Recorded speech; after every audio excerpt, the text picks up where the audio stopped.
students, heartily welcome you all to the YouTube video series of English and Business Communication subjects.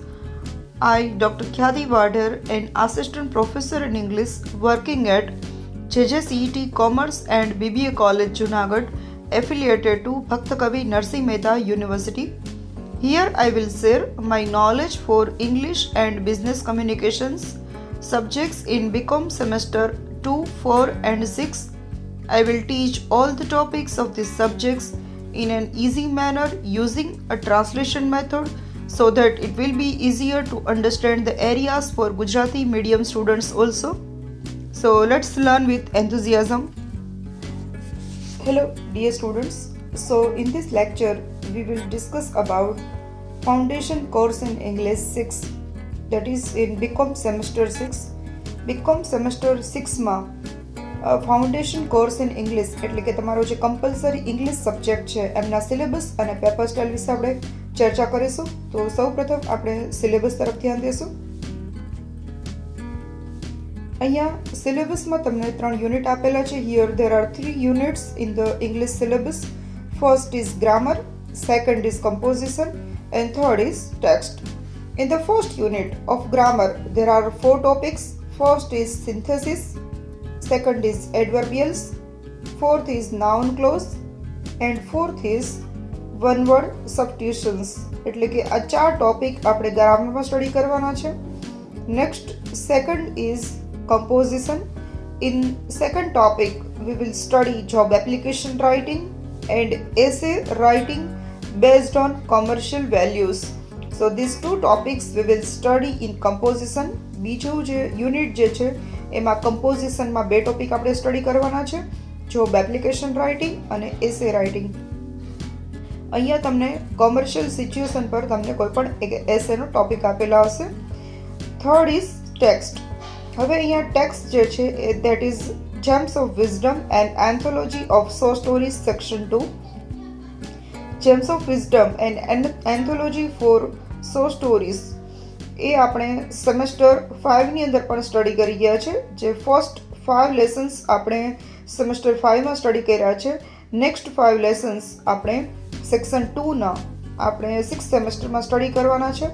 તો અહીંયા પણ semester 5 ની જેમ અહીંયા 5 સ્ટોરી આપણે શીખવાની છે.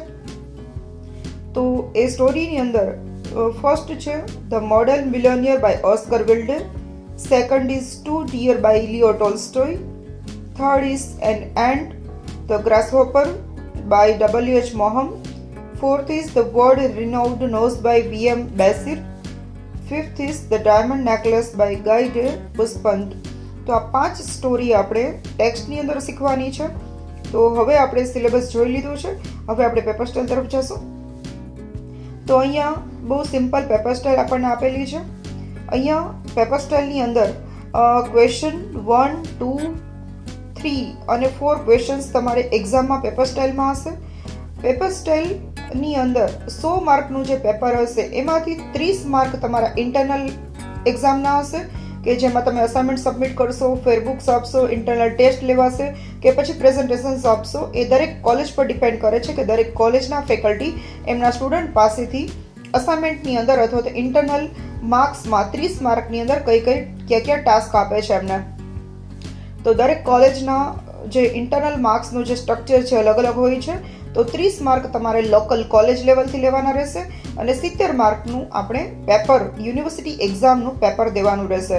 તો અત્યારે જે આ પેપર સ્ટાઇલ છે એ 70 માર્ક્સના એક્ઝામના યુનિવર્સિટી એક્ઝામના પેપરની છે. તો એક્ઝામમાં તમને ગ્રામર, કમ્પોઝિશન અને ટેક્સ્ટ આ ત્રણેયમાંથી કેવા પ્રકારના ક્વેશ્ચન પૂછાશે, ઓપ્શન કેટલા હશે, લખવાના કેટલા છે અને એના માર્ક્સ કેટલા છે, આની આપણે ડિટેલમાં ચર્ચા કરીએ છીએ. તો અહીંયા છે question 1A, that is synthesis.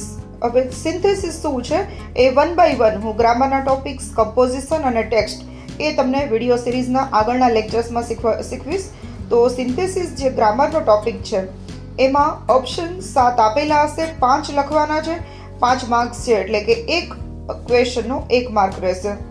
Second question 1B, adverbials, objective type questions, MCQ પ્રકારના પ્રશ્નો હશે. MCQ એટલે કે એક ક્વેશ્ચન આપેલો હોય 4 ઓપ્શન આપેલા હોય, એ 4 ઓપ્શનમાંથી એક સાચો આન્સર સિલેક્ટ કરવાનો હોય છે. તો એ પણ 7 આપેલા હશે, 5 લખવાના છે, 5 માર્ક છે, એટલે કે એક ક્વેશ્ચન 1 માર્કનો થશે. ક્વેશ્ચન 1C નાઉન ક્લોઝ, એ પણ ઓબ્જેક્ટિવ ટાઈપ ક્વેશ્ચન હશે. એમાં પણ ઓપ્શન્સમાં 7માંથી 5 લખવાના રહેશે તમારે, અને એકનો 1 માર્ક છે, એટલે કે 5 લખવાના છે, 5 માર્ક્સ છે. Next is question 1D one word substitutions, એમાં 5 આપેલા હશે, 5 લખવાના છે અને એના 5 માર્ક્સ છે. એક લાઈન માટે જે એક લાઈન માટે જે એક શબ્દ લખાઈ છે, બરાબર, કે એક લાઈન આપેલી છે, એને કોઈ પણ એક શબ્દમાં સમજાવો તો એને વન વર્ડ સબસ્ટિટ્યુશન્સ કહેવાય છે. તો એમાં કોઈ ઓપ્શન નથી, તમને 5 લાઈન આપેલી હશે અને એ 5 લાઈનને તમારે 5 શબ્દોમાં ડિસ્ક્રાઇબ કરવાની છે, અને એના પણ 5 માર્ક્સ છે. તો ગ્રામરનો પોર્શન ટોટલ 20 માર્ક્સનો, એટલે કે 20 માર્કનો થાય છે. ત્યારબાદ question 2A that is job application writing. જ્યારે પણ આપણે કોઈ જોબ માટે ઇન્ટરવ્યૂ આપીએ છીએ તો ત્યાં આપણે કાં તો રિઝ્યુમ કે CV મેઇલ કરવાનું હોય છે, અથવા તો પછી જોબ એપ્લિકેશન રાઇટિંગમાં આપણે એમને એપ્લિકેશન આપવી પડતી હોય છે કે તમારી કંપનીની અંદર કે ઇન્ડસ્ટ્રીની અંદર કે ઇન્સ્ટિટ્યૂટમાં એક વેકેન્સી ખાલી છે અને એના માટે હું મારા ક્વોલિફિકેશન પ્રમાણે એપ્લાય કરવા માગું છું. તો આજે જોબ એપ્લિકેશન કેવી રીતે લખવી એના સેમ્પલ એ આપણે આગળ વિડીયો સિરીઝમાં શીખશું. તો જોબ એપ્લિકેશન રાઇટિંગ જે છે એની 2 સૂચના આપેલી હશે, તમારે 1 લખવાની છે અને એના માર્ક્સ છે 10 માર્ક છે. નેક્સ્ટ જોઈએ છે question 2B essay writing based on commercial values. તમને કોમર્શિયલ વેલ્યુઝ પર એસે રાઇટિંગના ટોપિક્સ 2 આપેલા હશે, એમાંથી 1 લખવાનો છે, માર્ક્સ છે 10. નેક્સ્ટ ક્વેશ્ચન 3 અને 4 જે છે એ ટેક્સ્ટ બેઝ છે, એટલે કે ક્વેશ્ચન 3 અને 4માં ટેક્સ્ટમાંથી ક્વેશ્ચન પૂછાશે. ટેક્સ્ટ એટલે કે જેમ્સ ઓફ વિઝડમના સેક્શન 2ની 5 stories. Question 3A answer in 1 line text, એક વાક્યમાં જવાબ આપવાના છે. એ 5 સ્ટોરીમાંથી તમારે તૈયાર કરવાના છે ક્વેશ્ચન્સ, અને એમાંથી તમને ક્વેશ્ચન પૂછાશે. અને આ ટેક્સ્ટનું મટીરિયલ છે હું તમારે લોકો સાથે શેર કરીશ. 6/8 એટલે કે 8 ક્વેશ્ચન પૂછાયેલા હશે, એમાંથી 6 લખવાના છે, માર્ક્સ છે 6, એટલે કે એક ક્વેશ્ચન 1 માર્ક છે. અહીંયા તમારે એક વાક્યના જવાબ આપવાના છે. ત્યારબાદ છે question 3B that is short answer questions text, ટૂંકમાં જવાબ આપો. હવે અહીંયા તમને 5 ક્વેશ્ચન આપેલા છે, તમારે લખવાના 3 છે અને એના 9 માર્ક્સ છે, એટલે એક ક્વેશ્ચન 3 માર્કનો છે. જ્યારે 3 માર્કનો એક ક્વેશ્ચન હોય તો એટલીસ્ટ તમારે 3 થી 4 લાઇન અથવા 5 લાઇન સુધી મેક્સિમમ તમે આન્સર લખી શકો છો. ત્યારબાદ છે question 4 that is short note or long questions. હવે આ જે ક્વેશ્ચન 4 છે એમાં તમારે શોર્ટ નોટ અથવા તો લોંગ ક્વેશ્ચન બંનેમાંથી કોઈ પણ એક જ હશે, બંને નહીં હોય, બરાબર. કાં તો તમને શોર્ટ નોટ પૂછાશે, ટૂંક નોંધ પૂછાશે, અને કાં તો લોંગ ક્વેશ્ચન પૂછાશે, અને આ બંને પણ પહેલા 5 સ્ટોરીમાંથી પૂછાશે. તો અહીંયા તમને 4 આપેલા હશે, 2 લખવાના છે અને એના 15 માર્ક છે, એટલે એકના 7.5 એટલે કે 7.5 માર્ક્સ થશે, બરાબર. તો આ 70 માર્કનું આપણે પેપર સ્ટાઇલ જોઈ.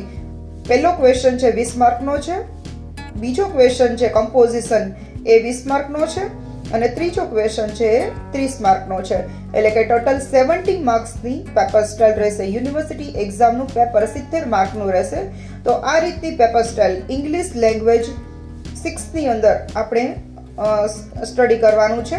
હવે નેક્સ્ટ વિડીયો સિરીઝની અંદર આપણે 1 by 1 ગ્રામરના ટોપિક્સ, કમ્પોઝિશન અને ટેક્સ્ટ ડિટેલમાં શીખશું.